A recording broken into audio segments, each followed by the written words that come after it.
Time is 2:30, so let's begin here. So all of you should have received your test number 1 back.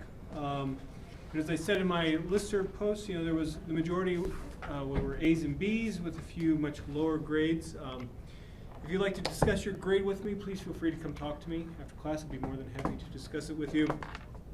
I gave you also an answer key to the test, along with, I guess, the comments that were on the listserv. So I don't really necessarily have any additional things to add to that. Are there any questions at this time about the exam? Okay. So project number 2 is due on Friday at 5 p.m. Are there any questions? I'm having trouble with the packages I need, installing The what? installing packages that I need. Okay. I don't remember off the top of my head which package you need for this project. The car package? Yeah. So when you're saying that you're having troubles installing it, could you describe that a little bit more in detail? When I install it, it says I need another package for it to work. And I think LME4. Okay. When I try to install LME4, every time I try it didn't. Because usually it should install it itself by default. So typically when you install a package, it not only installs that package, but it installs what are called dependencies as well. Now LME4, I don't think is actually even needed. Have you tried to do this stuff with the car package to see if it worked without LME4?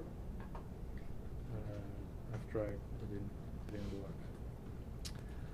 Well, excuse me. I guess I haven't really encountered that kind of problem before. If you want, I can take a look at it after class. Okay. Are there any other questions? Okay, we left off about page 280 in the notes. We were talking about just regression models that have an interaction term in it. Specifically, we were talking about this distance and wind example. So in this particular model, this is going back to page 277. Hold on a second, let me remove my grammar check here.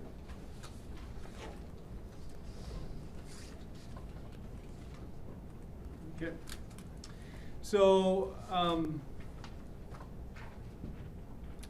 so with this distance in wind model, if you remember from our discussion, we saw that the negative, or the estimated beta was negative on the distance in wind interaction. Also remember, distance is in yards and wind is a binary variable corresponding to, was it windy or was it not windy? So windy is a 1, not windy is a 0. And so we can see the effect that being windy has here. And that is, it's going to push down the probability of success by an amount that corresponds to distance times in this negative 0.0837. So the farther the distance, the more the effect that that wind has essentially on the estimated probability of success. And then we also saw that with respect to the plot on the right-hand side there, where the red line corresponds to wind equals 0, the blue line corresponds to wind equal 1, and we can see how it's causing then this windiness, or the amount of effect that wind has on the response is dependent upon the distance itself. So then that leads us to working with odds ratios. We've already taken a look at odds ratios in general for these kinds of models, but now let's look at it specifically for this model that has wind and distance in it. Specifically, what I want to do is compare two odds of a success. When it's windy versus not windy, I'm going to hold distance constant. And so then my OR is essentially the odds of well, just in general, for any kind of model that has an x1 and x2 and an x1 times x2 interaction in it, my when I increase x2 by c units, we can see the effect that it has in the model. Certain things cancel out. that one. Oops, yeah. And that one too. And so we're left with e raised to the c times beta 2 plus beta 3 times x1. Now in our specific case, x1 is going to be distance, and c is going to be the constant increment of winding, or the wind variable. Of course, that has to be 1 because wind is binary, 0 or 1. So then c is going to be 1, and x1 is going to be distance. And so we can see, obviously, that the odds ratio is dependent upon distance. So how about we look at this odds ratio for a few different distances, such as 20, 30, 40, 50, and 60. And let's go ahead and do the corresponding calculations. So again, what I want is to find e raised to the c times beta hat 2 plus beta hat 3 times distance. Oops. I guess I can put a c there. Remember, c is equal to 1, so that's why I'm going to take it out. That's why I had listed c in there. Now, one thing that is helpful when you do these odds ratios is that, notice if I were to look at a vector of my beta hats. If you remember from last time, we put the results from fitting the distance and wind interaction model into mod.fit.ha. So if I pull out the coefficients component, we see here's beta hat 0, which is the first element of the vector. Beta hat 1 is the second element of this vector. And when you're programming in these beta hats, then to find the corresponding odds ratio, it can be kind of confusing then to always realize that for beta hat 1, I need to find the second element. So what I recommend to always do is create a vector called beta.hat, which basically is everything except for beta hat 0.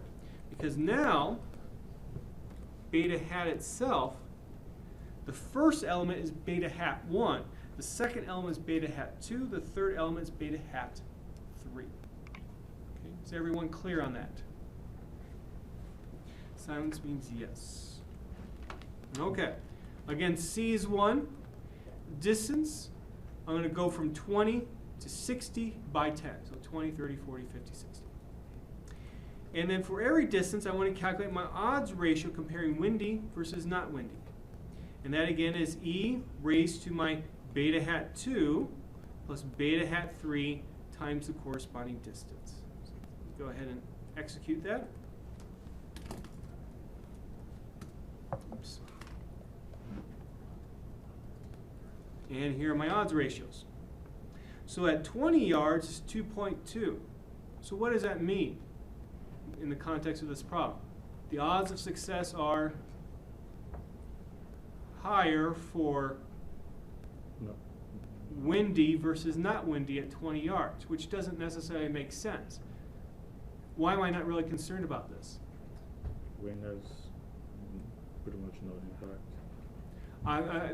Think of it in a statistical sense. This is a point estimate, right? Does it take into account the variability?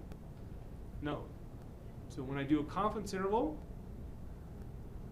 perhaps one is inside the confidence interval, showing that indeed, once you take into account the variability, wind might not matter. But look at the trend that you see amongst these odds ratios. So once you get to 30 yards, you are below 1. And notice at 60 yards, you're at 0.07. So what's that saying in terms of this trend? As distance increases, the odds becomes in favor of not windy. Say that one more time, please. The odds of making a field goal when it's not windy, it's better than... So the odds of making a field goal when it's not windy are higher than when it is windy. So in other words, as as distance increases, wind plays a larger role in determining the success or failure of a place kick. At least that's what's estimated by the model. We cannot make a formal judgment about that yet until we do the confidence intervals. So let's do the confidence intervals. So similar to what I did to create beta.hat, I'm also going to extract components of my covariance matrix too. Here's cove.mat. So the estimated variance for beta hat 1 is 7.4 times 10 to the negative 5th power. So that would be essentially the estimated variance of beta hat 1. The estimated variance of beta hat 1 and beta hat 2 is, I'm sorry, I didn't say that right. The estimated covariance of the beta hat 1 and beta hat 2 is 0.002. Notice that this is the row 1, column 2 value in this matrix, which corresponds to beta hat 1, beta hat 2. That's again why I made that little extraction. Now the actual formula that we're trying to calculate comes back to what we saw in our last class where we did this kind of stuff. Eventually, I'll get back there. Oops, did I go too far? There we go. So this is the formula that I'm interested in right here. So again, C is going to be 1 for us. X1 is going to be distance. I essentially just need to program this formula into R. Notice what I have to then extract then from the covariance matrix itself. So again, distance is X1. So for example, this might be a distance of 60 yards, for example. I squared. Let's look back at the code now. So to find then, and so let me go back one more time. So what I need to do is I need to find the variance of beta hat 2 first. Well, it's the second row 2, column 2 element of my estimated covariance matrix. Then I need to find that x1 squared, which is distance squared, times the estimated variance of beta hat 3, plus 2 times x1, distance, times the covariance of beta hat 2 and beta hat 3. And that gives me all my variances that I need corresponding to this part right here. Okay? So next, to find the lower bound of my interval, I just simply take my beta hat 2 plus beta hat 3 times distance, just like what we did above. Again, remember C is 1. Value for my standard normal times the square root of my estimated variance. I do that for the lower bound, upper bound, I just put a plus there. Could have probably all done that in one line. Then I'm going to put everything in a nice little data frame, and this is what I get. So first of all, for a distance of 20 yards, remember we saw that estimated odds ratio would be 2.1. Here's the corresponding 95% walled interval. Notice that 1 is inside there. So, there's not sufficient evidence to indicate that wind matters at that particular distance. But let's take a look at 60 yards. 1's not in the interval. So we have just shown that now there is sufficient evidence to indicate that wind matters at 60 yards. And again, we see that trend that we saw before with just looking at the estimated odds ratios. Notice how this upper bound is getting farther and farther down from 1. And notice, this is for 40 yards. So it's not until 40 yards that we can actually show that, yes, indeed, wind does matter. And this is what I did in the notes. I actually inverted the odds ratios and did some rounding. So for example, let's see here. This is on page 81, or I'm sorry, page 82 for interpretation. If we interpret this particular odds ratio for 40 yards, what that means is the following.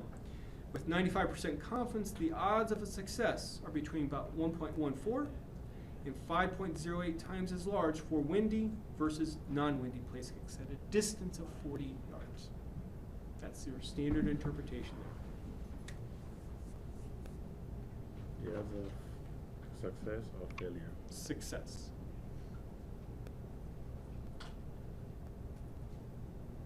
Well, I think I might have missed that. Thank you. Hold on a second. Let me just make sure. Yeah, let's flip that. Thank you.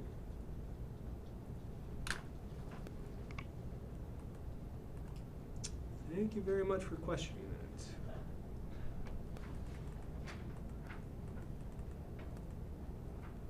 Right. Oh, I guess I can just write it in there. That should be a 0, and this should be a 1. Because remember, I inverted the odds ratio, and that means I have to invert them that interpretation essentially. Or alternatively, what you could have said is the odds of a failure and left everything as is. You know, that corresponds to that problem that we saw on the exam for a simpler odds ratio.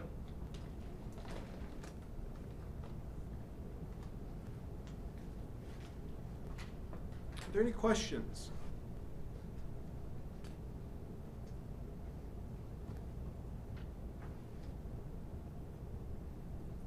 Well, what about distance itself? If you want to find the corresponding odds ratio for distance, well, we can do that too. What we need to do, though, is hold wind constant at 0 or at 1, and pretty much do the same types of calculations. I'm not going to go over them in detail because essentially they're the same, just making the corresponding changes to, you know, are we talking about wind or distance? And so then this is what we end up getting after we invert the odds ratios. And this is for a C equal 10 yard decrease in distance.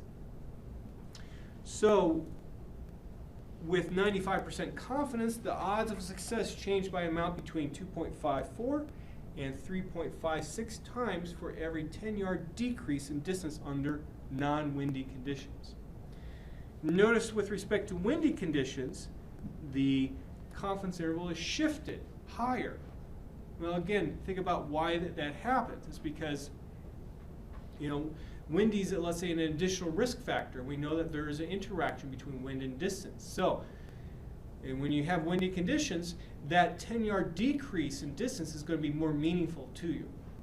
It's going to help your probability of success, because wind has less of a time to affect the probability of success.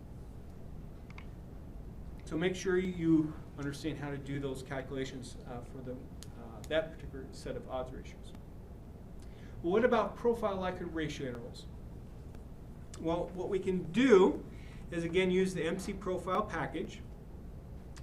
And I need to set up this K matrix. And let's just review what that corresponds to. I'm going to jump back to my word notes here.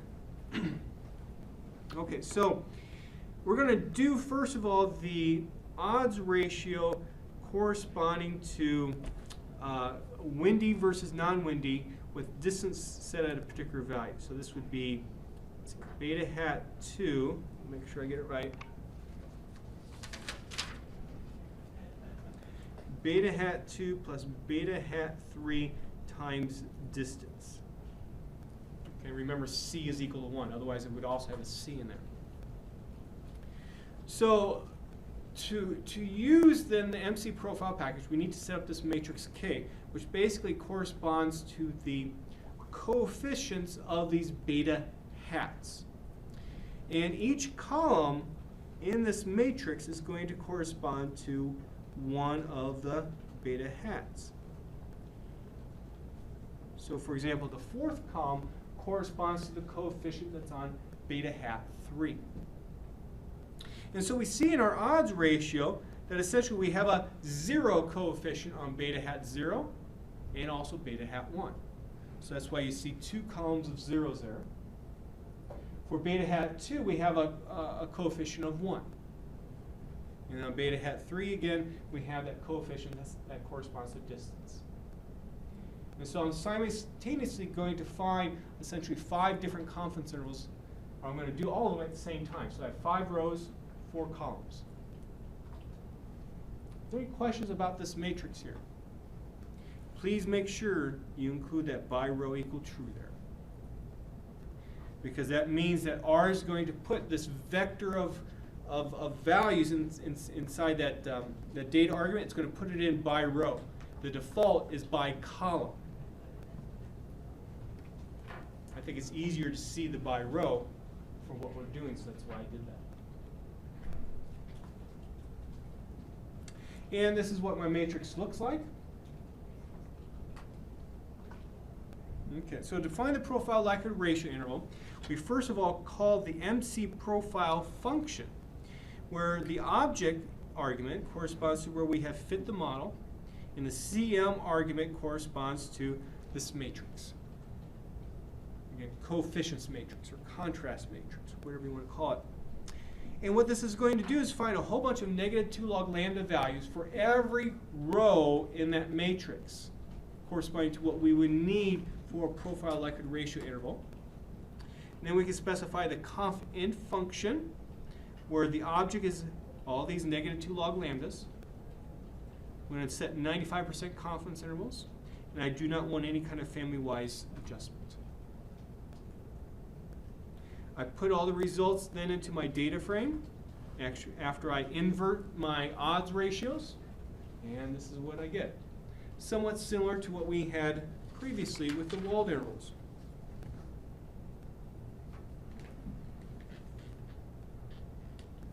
Note that this estimate column is exactly the same as what we calculated before. These are my estimated odds ratios. So page 281, you see a table of my OR.hats.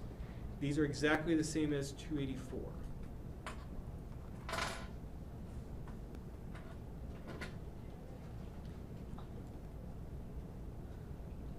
Now, I debated whether or not to actually show you the calculations on page 281 first, or maybe even at all, and just go directly to the profile likelihood ratio intervals. Because again, typically we prefer the profile likelihood ratio intervals.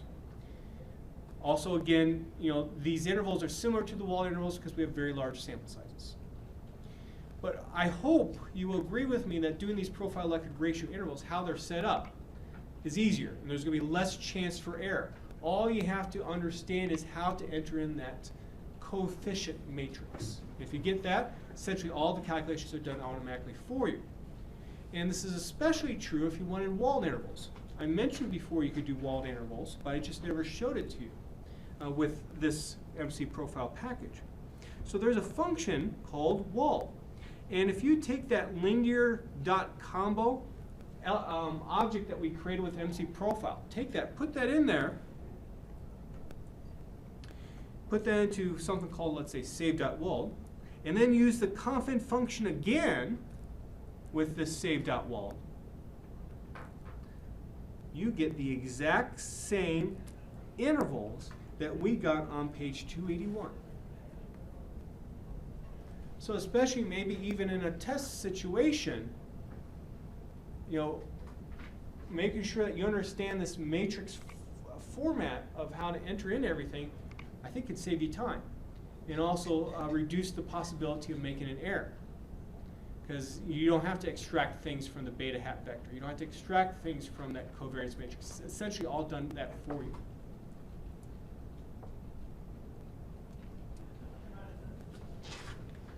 Are there any questions?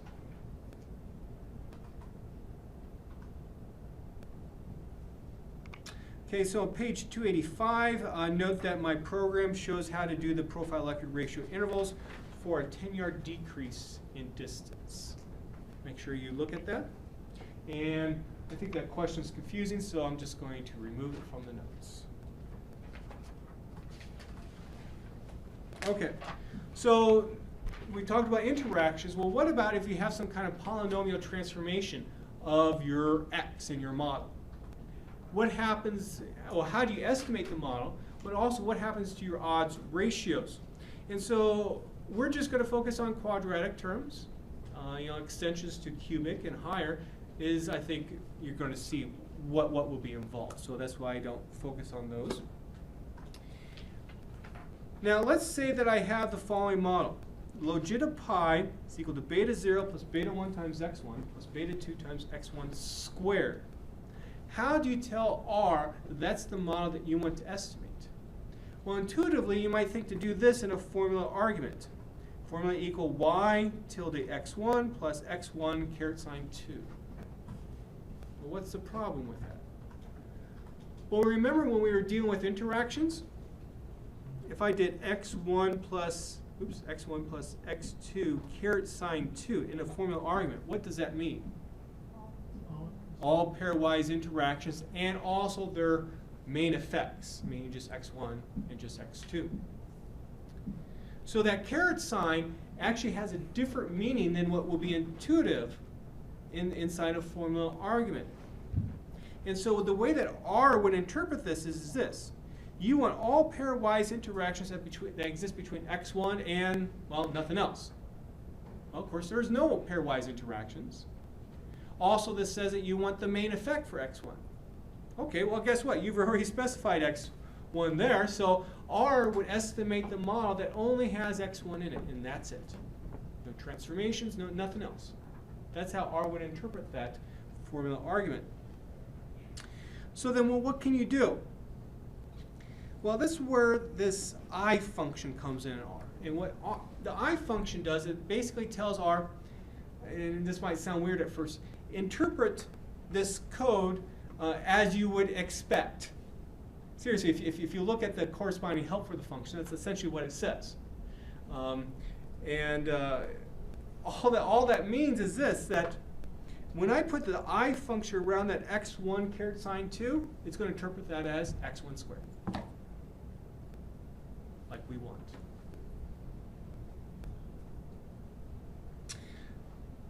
So here's a question then. Suppose you have the following model here that has x1 and x2, the two quadratic terms corresponding to them, and also the interaction.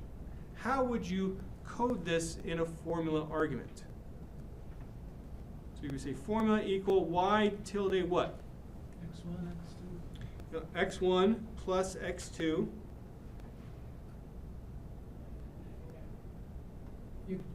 X1 column x2. Yeah, x1 colon x2. Indicator x1. Indicator x2. Yeah. So not too difficult. That will be one way you could do it. You know, of course, there's other ways to get that the interactions in there, so you could use those other mechanisms too.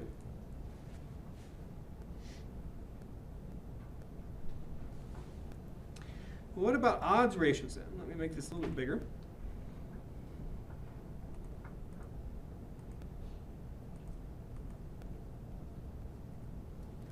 So again, let's suppose that we have this model where we have x1 and we have x1 squared in there.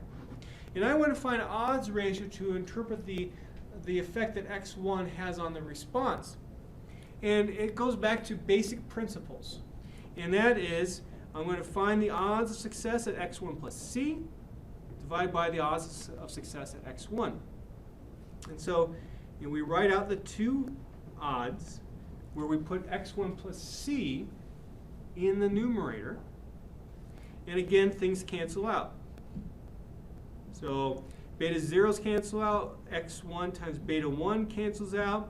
And now I have this x1 plus c squared, of course. That means it's x1 squared plus 2x1c plus c squared. So look what's going to happen. The beta 2 x1 squared is going to cancel out. And what are we left with?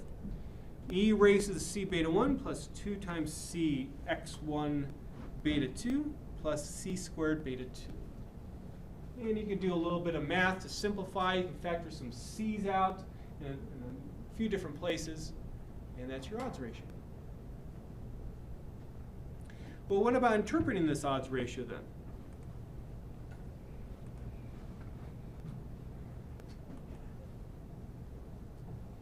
Okay, here's a standard interpretation that one could use.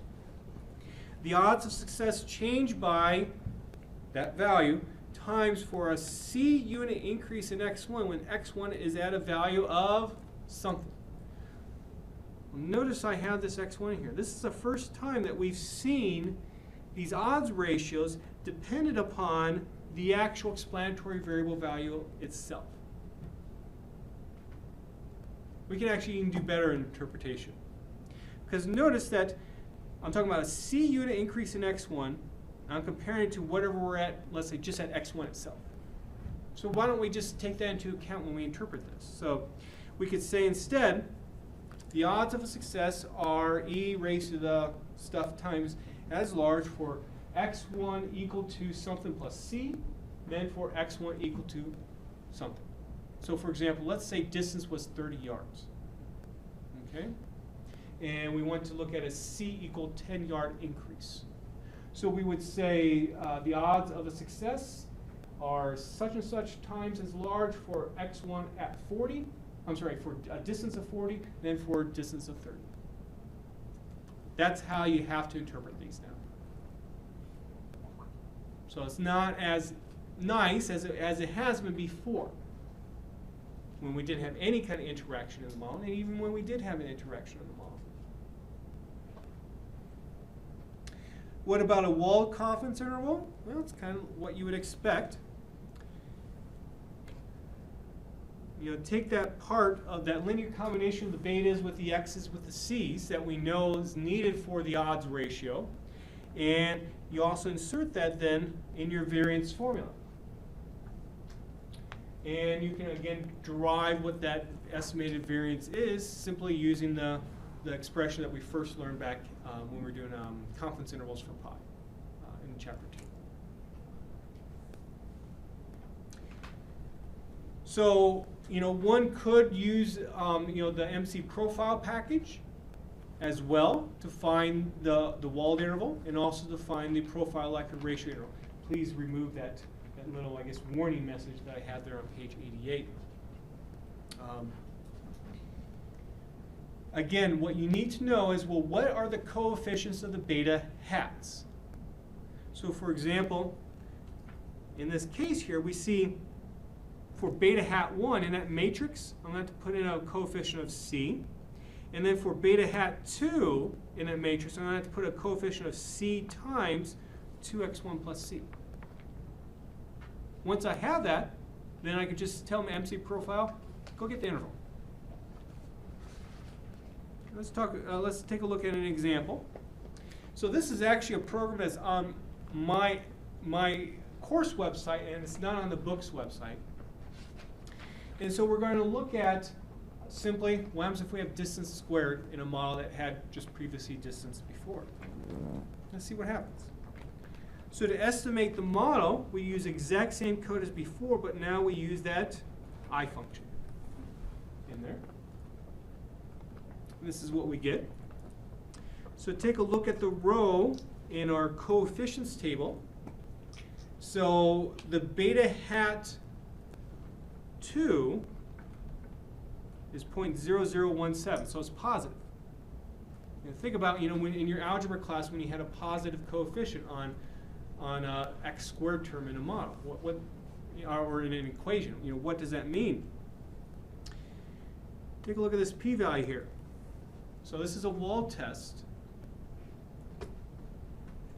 for the beta 2. So in other words, it's testing this. So what do you think? Marginal. Excuse me?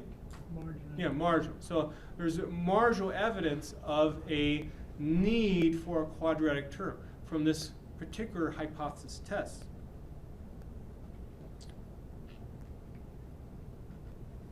So on page 89, I just simply state the model. So I just pull the beta hats from the output. It should not be too difficult. What about likelihood ratio tests?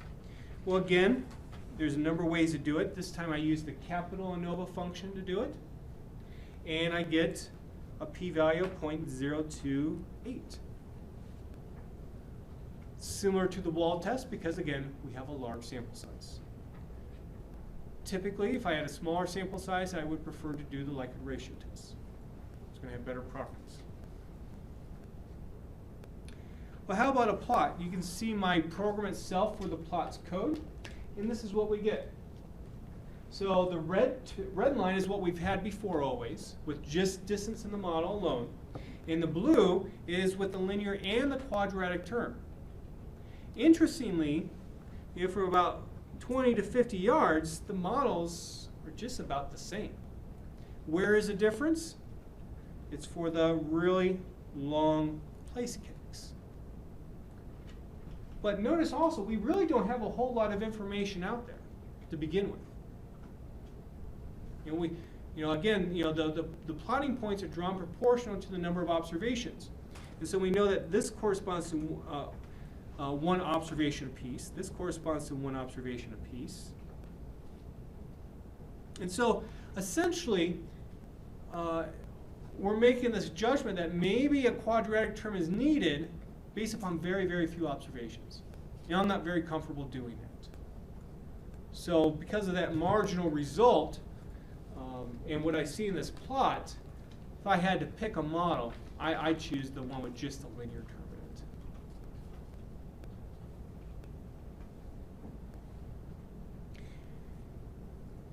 Because even as a football fan, I know that if someone were to take a 65-yard place kick, I know the probability of success is quite low.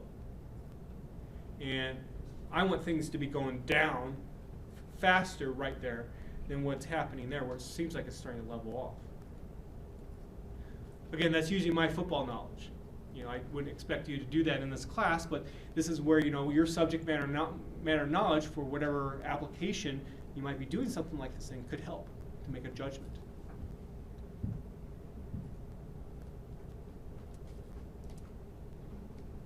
Okay, with respect to odds ratios, the actual calculations, please see my program. Okay, that takes us to page 91.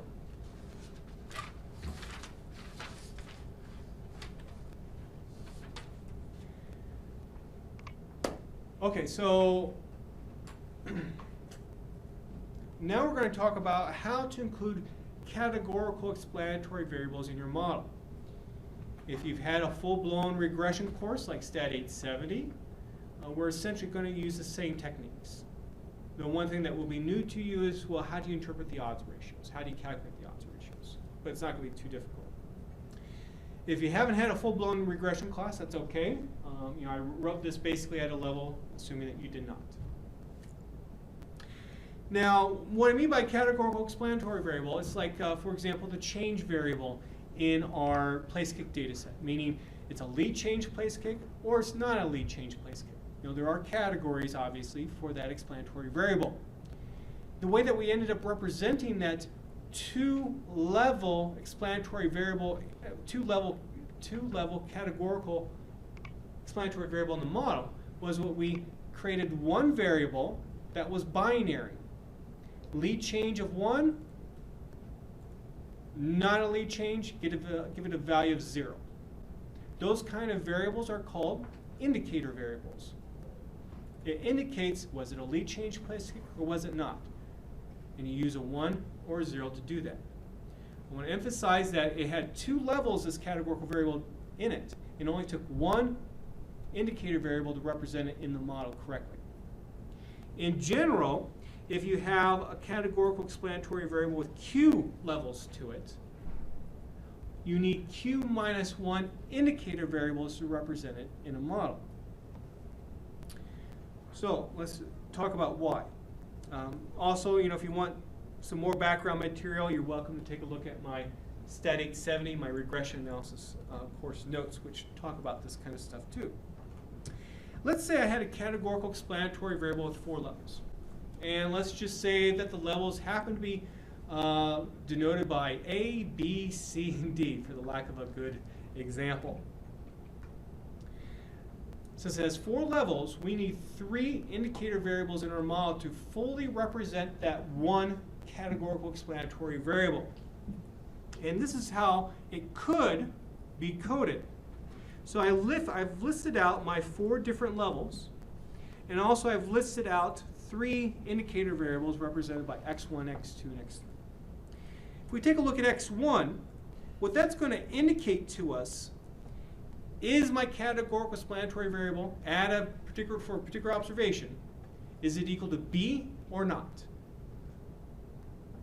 Yeah. I was thinking of, oh, never mind. So it indicates, is it B or not? And then x2, is it C or not? x3, is it D or not? And it's using 1s and 0s to make that determination. Now notice there isn't one for A. Okay? Well, why? The reason being is because every level, A, B, C, and D, has a unique coding to it of zeros and ones. Since I have that unique coding, all 4 levels then would be represented in a model uniquely. And so that's why I only need 3 indicator variables. I don't need that 4th one. So let's take a look at what our models will look like then. So this is on page 92. So let's say I only have this one categorical explanatory variable in my model. I can put my 3 indicator variables in there. And it's okay with me if you put in there something more descriptive, such as B, C, and D. Long as it's understood that, okay, B basically means, well, it's a 1 if you observe a B, it's a 0 if you don't. Now, let's say we want to look at the model with respect to level A. Again, that means all the x's are equal to 0. So that means my model is logit of pi is equal to beta 0. If I have a level of B, look what happens. Now I add a beta 1 to it. What happens if I have a level of C? We have logit pi is equal to beta 0 plus beta 2. And lastly, if I have a level of D, I have logit of pi is equal to beta 0 plus beta 3. So notice each of the levels of this categorical variable lead to a unique representation, essentially, of our parameters in our model. Also notice how basically everything's kind of being compared to level A. Excuse me. Because level A just has that beta 0 in it.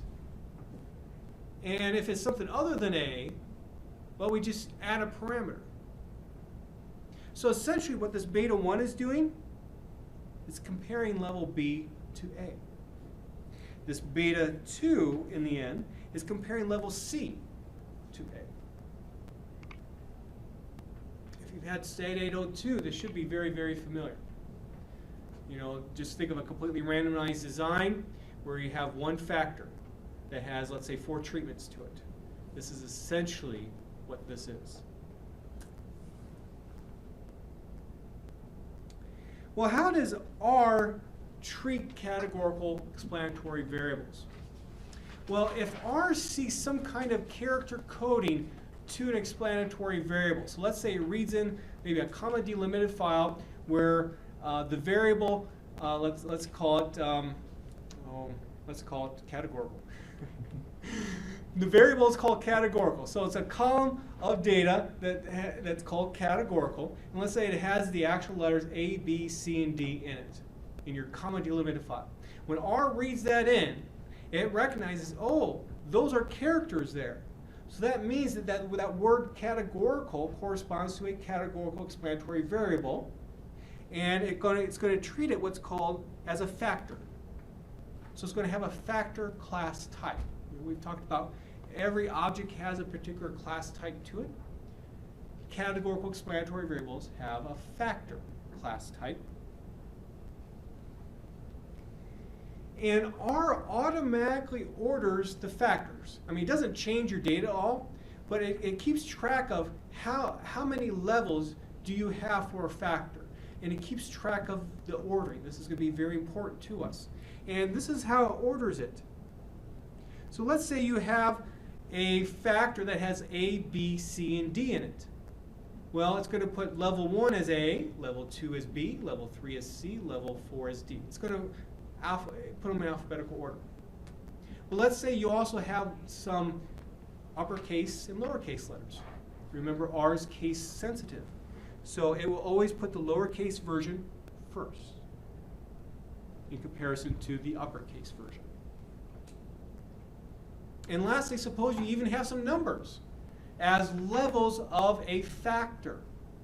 Well, it will always put all those numbers first. So is it lowercase before uppercase? Lowercase comes before uppercase. In your words, It's you have different. uppercase before lowercase. Sorry. Thank you. Yeah, even I say uppercase is one word and lowercase is two words. Let's hope I got it right in the book. I'm pretty sure I did. With the book being published, I had to go back through all my notes and make some changes, and I anticipate this is one place where I made some changes and was not careful enough.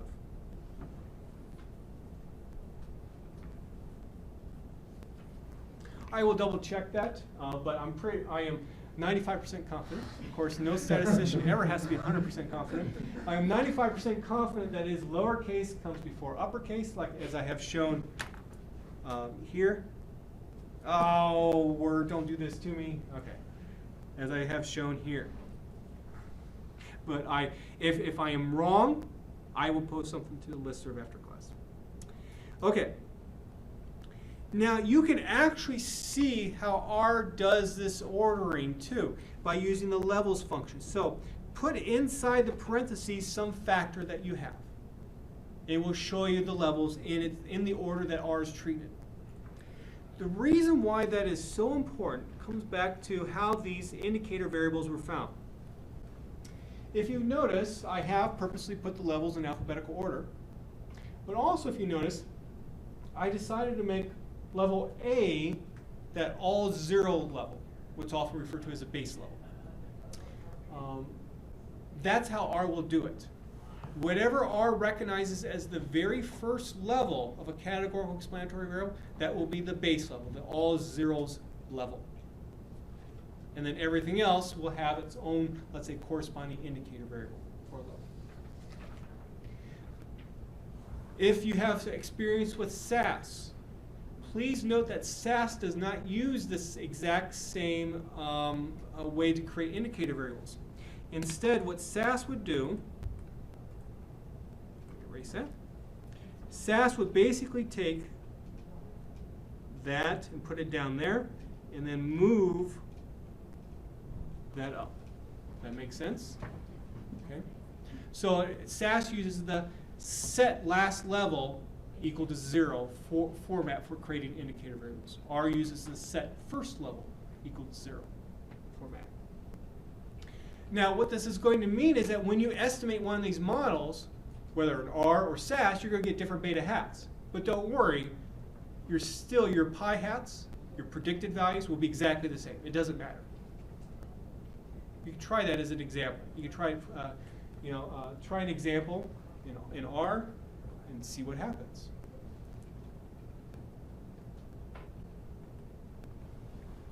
Okay, so let's take a look at a further example. This 4levels.R program is not on my book's website. It's on my actual course website.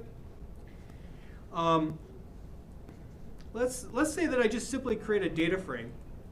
Oops. And for some reason it's not open. Okay.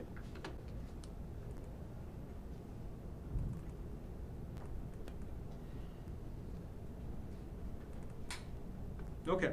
So let's say I create a data frame that has a variable called cat.var, and I have some observations, 6 observations. It has levels A, B, C, and D.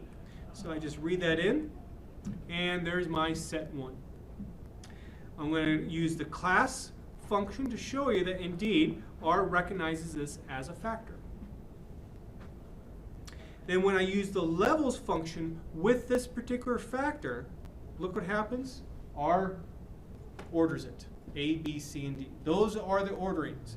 So that then when R creates these indicator variables, it will do it exactly as what we did in that table. The way that you can see that is to use what's called the contrast function. And so you can see, and it has something called B. That was like our x1. C is our x2, and D is our x3. When R actually estimates the model and creates the output, it would actually put cat.var, just double check that, and then right after cat.var, it will put a B to correspond to, okay, this is my beta hat corresponding to my B indicator variable. You'll see that shortly. There are times where you might want to change what this base level is. Set all indicator variables to 0 level. And the way that you can make that change is to use a function called re-level. That makes sense? So you just simply put in your categorical variable, and then you say ref for reference level. Let's say I want to make it D instead. So I'm going to put that into cat.var2. That's going to be a new variable. I'm going to put that now back in my original data frame. So I'm going to create a new data frame called set2. And let's print off set2. Now, of course, my data doesn't change at all. It's just how R will recognize the ordering of the levels. So if I do levels with this, do it this way. So if I do levels, set2 $ cat.var,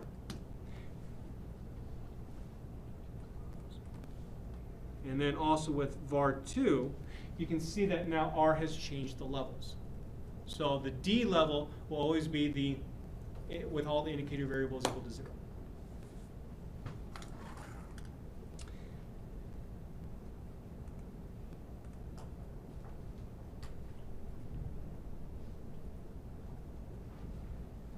Now, a more general way to order the levels in R is to use the factor function.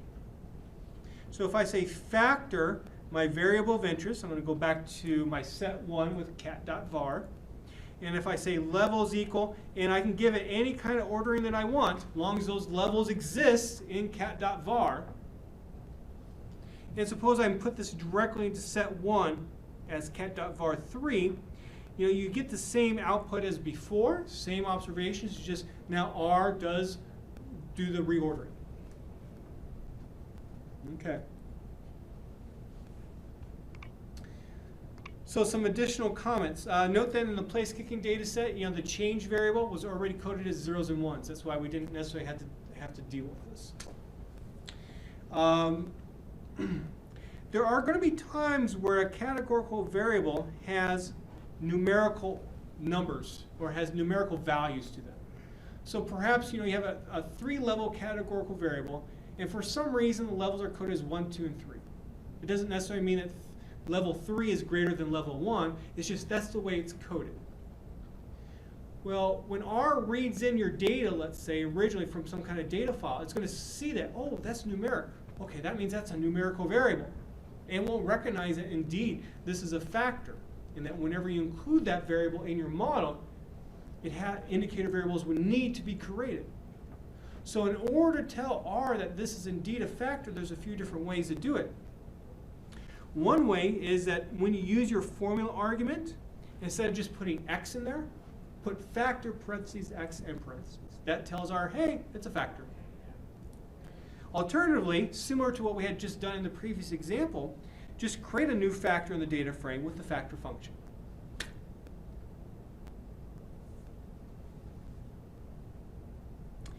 Now, please take a look at the polio example that's in the homework, because there's an example there that shows how R does, let's say, a non-intuitive way of determining the ordering of the levels.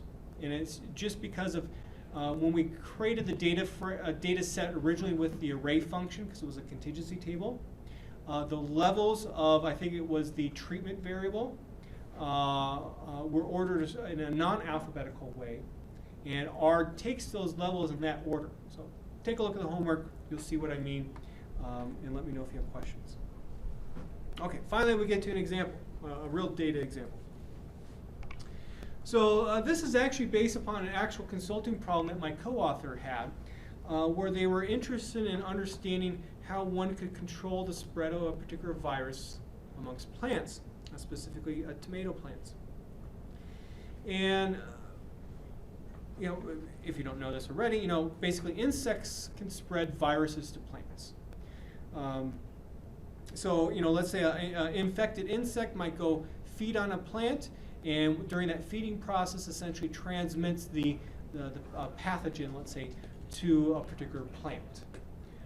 And so it's important then to understand, well, how one can control then the spread of the corresponding viruses. Just a little interesting side note. Does anyone know what, I guess the name for an insect that's carrying a pathogen? What do they typically call them? Vector. Vectors, yeah. So these are insect vectors, and I know the first time I ever heard about this was after I graduated. And I was doing some research on insect vectors, and they were called vectors. It's like, wait a second, I got my undergraduate degree in math. I got my PhD in statistics. I know what a vector is. It's this mathematical thing, but they're called insect vectors. And I guess a little side note. So, as I've said to you before, I have two small children who are 2 years old and 5 years old. 5 years old, and the 5-year-old, when he started being able to crawl, and we have a daycare that we always took him to every day. When he started being able to crawl, he started getting sick a lot, and then he would bring those sicknesses home to us, and essentially he was a human vector transmitting diseases to me, and I spent almost 6 months almost constantly being sick because he kept on bringing home this stuff, and I was getting sick a lot more than he was. So, yes, my son was a vector.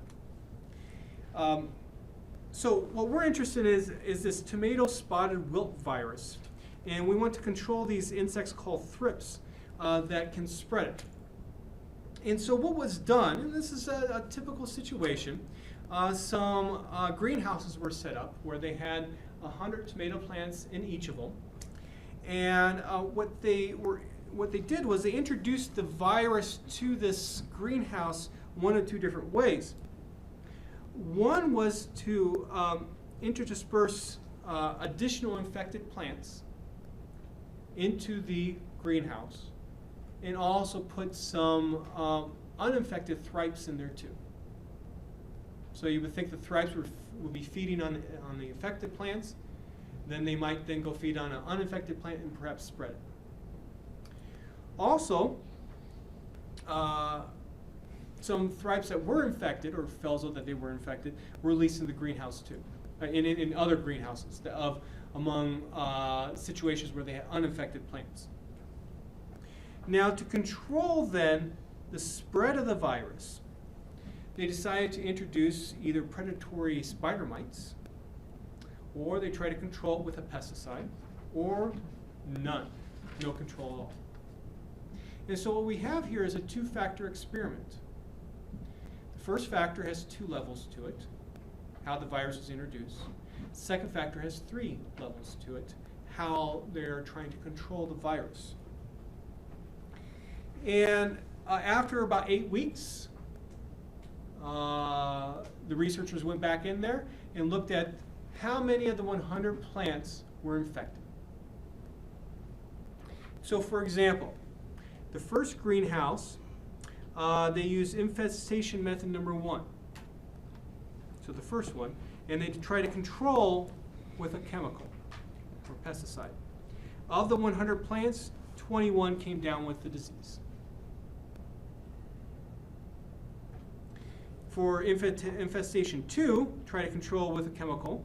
100 plants, 10 came down with the disease, and so on. Let's see, I don't remember exactly how many greenhouses there were off the top of my head. 16 greenhouses in total.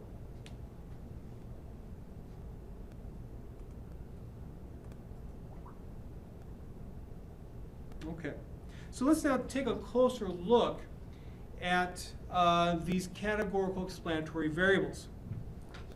So if I said class tomato $control, look, it says it's a factor. If I use levels with tomato $control, it gives me levels B, C, and N. Notice how it has alphabetized them. And then if I did contrast with tomato $control, I can see how the indicator variables will be created. There will be indicator variable corresponding to C, and also one corresponding to N. The B level is my base level. Well, what about, though, infest? So infest had 2 numerical levels to it, 1 and 2, but 2 is not necessarily greater than 1. Well, if you did class with tomato $ infest, look what we get, numeric. If you do levels with it, null, meaning there's no levels. R thinks that this is numerical, meaning that second method is higher in a numerical sense than that first method. If you use the 0, 1, should it be categorical instead of? I'll get to that, okay? So, let's say though that I did put factor around it. Remember I said that will be one way to handle this problem? So I said factor tomato $ infest, and then also put class. Well, notice now it would recognize it correctly if I used the factor function. Also, if I did the same thing with levels, look what happens. It transforms those numerical 1 and 2s to characters, essentially, or thought of as a character, a quote around the 1, a quote around the 2. And then if I did contrast with it, look what happens. We do this indicator variable that's created. Okay? And it's going to put level 1 as the base level. So alternatively, what we could have done, before when we, created the data set, was to use, just like with the change variable, in the actual data file itself, put 0s and 1s. We could have done that. We just have 1s and 2s here instead.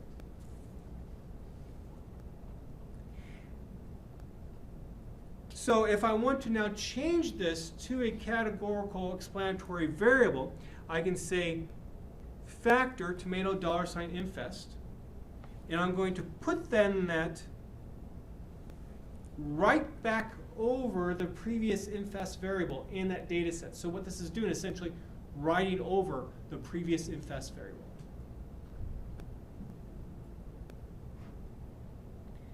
So that now, when R, let's say, estimates a model, it's going to treat this essentially as it's going to be an indicator variable.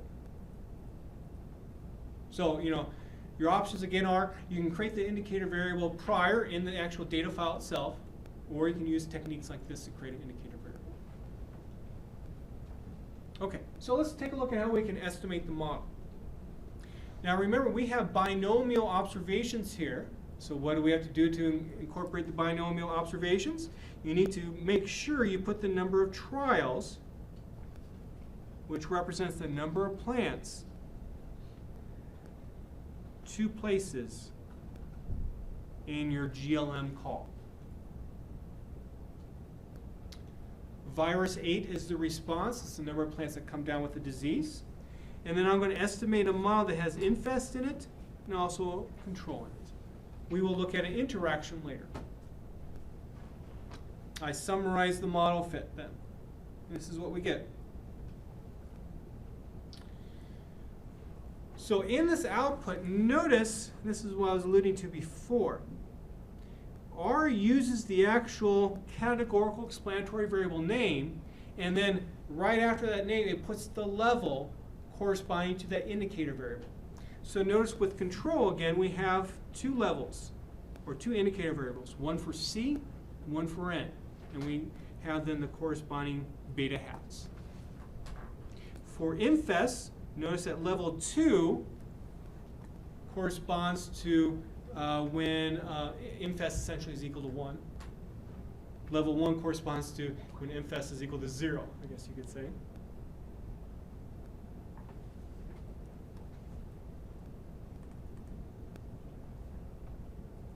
So that then if we want to state then the estimated model, well, just write out what your beta hats are. Beta hat 0, beta hat 1, beta hat 2, beta hat 3. I put them in my model. Again, you can do this rather informally. Notice how I put N and C there, because I think it's obvious that that corresponds to a particular indicator variable. But I also put infest2 there to emphasize that this is for my infestation variable, but a level of 2 corresponds to when corresponds to the way the coding was done. In terms of infest2 is equal to 1 when it's at a level of 2, and infest2 is equal to 0 when it's at a level of 1. It can be kind of confusing. Are there any questions?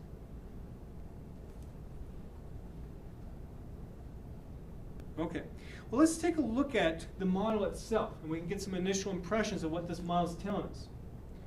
So, the estimated probability that a plant will come down to will get a disease or be infected. Okay. Is it going to be higher for infestation method 2 or 1?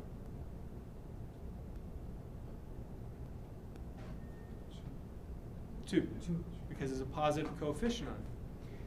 So also the same kind of question. Now, for the way that the control is being done,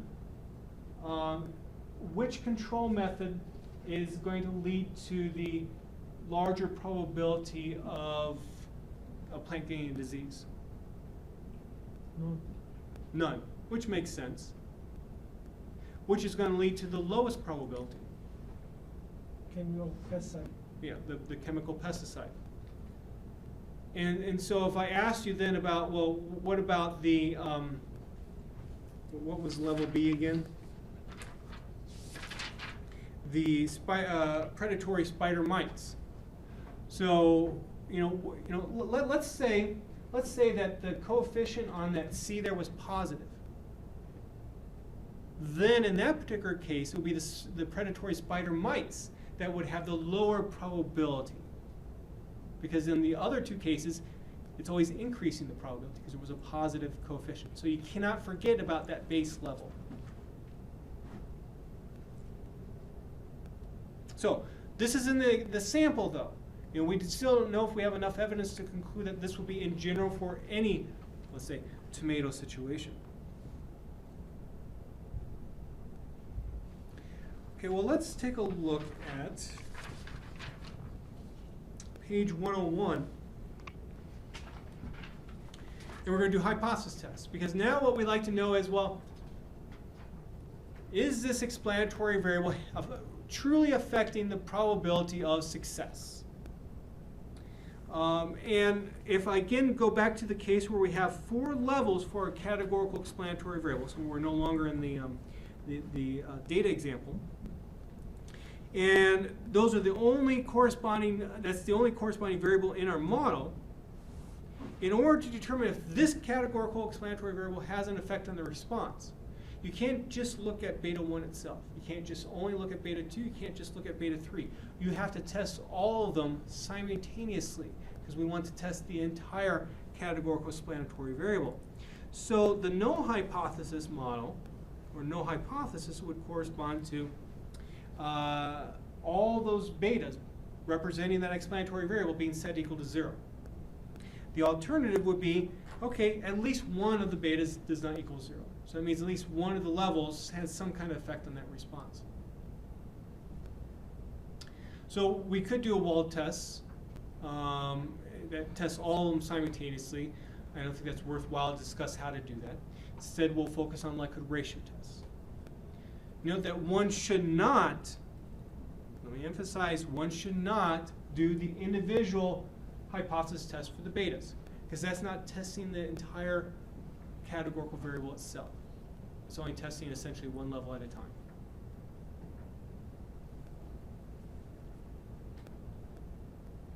Well, what about interactions? How would you include an interaction in one of these models where maybe we have a categorical explanatory variable and maybe a continuous explanatory variable? Well, all you need to do is take the indicator variables for that categorical explanatory variable and multiply them by the other term. So for example, how would you represent an interaction between a categorical explanatory variable with 4 levels and one continuous explanatory variable? You would take the 3 indicator variables and multiply by multiply one at a time by the continuous variables. So let's say, for example, I have this model. Oops.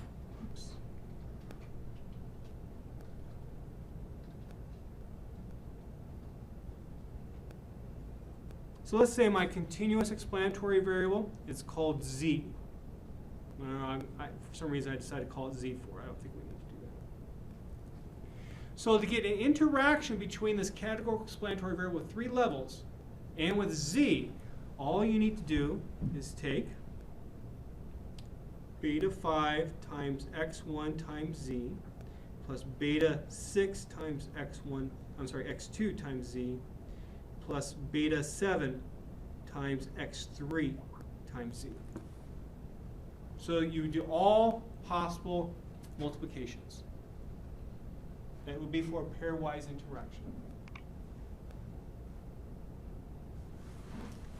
So now if I wanted to test, is this interaction important? What would I focus on? Which parameters? The interaction times. Yeah, beta 5 is beta 5 equal to beta 6 is equal to beta 7 equal to 0. I would have to do all 3 of those betas at one time. That would be my null hypothesis. Let's say you have an interaction between a categorical explanatory variable with 4 levels and another categorical explanatory variable with 3 levels. How would you form that?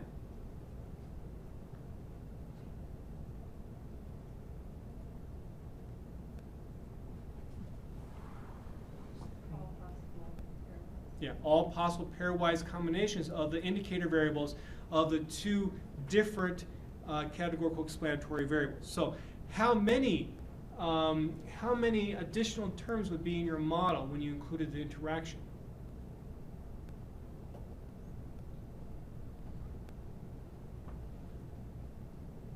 Is it 4 times 3? No. 3 times 2. 3 times 2, or 6. Okay, so let's go back to this example. Again with the tomato case. To represent now the interaction in the model, you do what you would expect.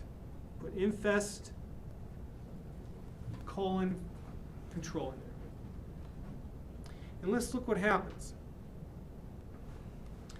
So we've had infest 2 before. We had control C and control N before.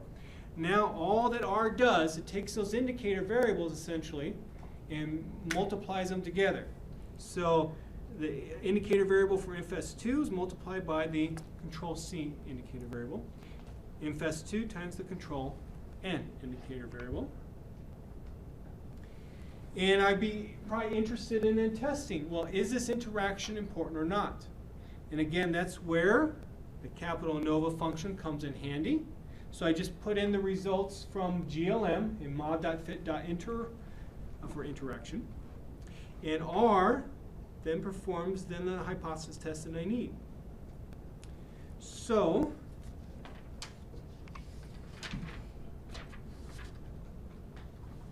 on page 104, you actually see the hypotheses written out. Beta 4 and beta 5, because there are 5 terms in your model. Are they equal to 0 or are they not equal to 0? The negative 2 log lambda statistic comes from my capital ANOVA function. It is 28.224. Just emphasize the point. And there it is right there. P-value is very small. So what this is indicating that indeed, yes, there is an interaction between the infestation type and how they're trying to control for the insect. Also notice how I wrote out the model as well. Unfortunately, I can't put the output in the estimated model on the exact same slide or page, but I think you get the point. That you just simply take the corresponding beta hat 4 and the corresponding beta hat 5, and notice I put a little multiplication symbol in there as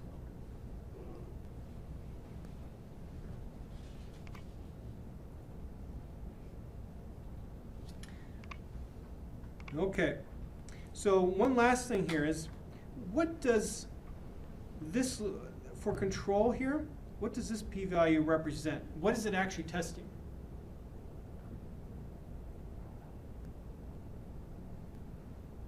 The alternative to test when the control is in the model and versus control is not in the model, but infest is in the model.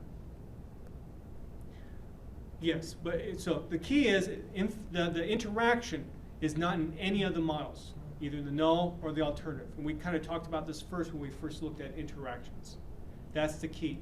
So given emphasis in the model, the null hypothesis is control is not. The alternative hypothesis, control is. But the interaction is not in there at all because of the hierarchical way that we form these kinds of models. Okay, we are out of time. Are there any questions? And that's it for today.